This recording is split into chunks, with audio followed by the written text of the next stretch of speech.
ఆయాసం వస్తుంది. నేను ఇందాక ఎక్కే కదా కొండ, నేను ఎక్కాలనుకుంది ఆ కొండే. ఇంకా రీసెర్చ్ చేసా దిగిన తర్వాత, ఏంటి రాంగ్ రూట్లో వెళ్తున్నానా అని. రూట్ మార్చాను, ఇప్పుడు దొరికింది నాకు కావాల్సింది. అంతే, ఇలాంటి కొండల్లో తిరిగేటప్పుడు ఈ భాష సరిగ్గా ఉండదు, మనకు అర్థం కాదు ఇట్లా ఏముందా అని. స్కాన్ చేసి చూడొచ్చు. ఇదిగోండి,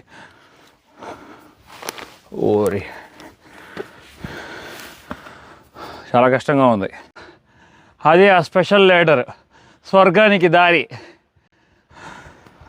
మామూలు పిచ్చెక్కించట్లేదు మౌంటైన్. అదిగోండి ఎలా ఉందో చూడండి పైకి. ఎక్కేటప్పుడు నరకం కనపడుతుంది.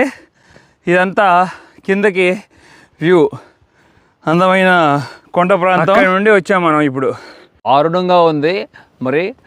ఓరి నాయన, ఓహో, చిన్న పొరపాటు పడ్డామంటే వెనక్కి పడతాం. వద్దు, అసలు ఎవరికి సజెషన్ కాదు. ఫిట్గా ఉన్నాళ్ళే ఎక్కండి. దీనికి తోడు మళ్ళీ రాడ్లు ఎందుకు ఊగుతున్నాయి అర్థం కావట్లా. చక్కగా ఫిక్స్ చేయొచ్చు కదా, ఫిక్స్ చేసేవాళ్ళు. ముందుకెళ్ళే కొద్దీ చాలా కష్టంగా ఉంటుంది, ఎందుకంటే కరువు తిప్పాడు. ప్రమాదమైన మెట్లు ఇక్కడ నుండి స్టార్ట్ అవుతున్నాయి. బాగా కరువు తీసాడు సార్ ఇక్కడ. చాలా డిఫికల్ట్గా ఉంది. అమ్మో, కుదరట్లా అసలు, చాలా కష్టంగా ఉంది. ఒక్కసారి మీరు ఊహించుకోండి, ఎక్కేటప్పుడే ఇలా ఉంటే దిగేటప్పుడు నా పరిస్థితి ఎలా ఉంటుందో అనేది. చూడాలనుకున్న వాళ్ళు స్క్రీన్ మీద లింక్ ఉంటుంది, చూసేయండి.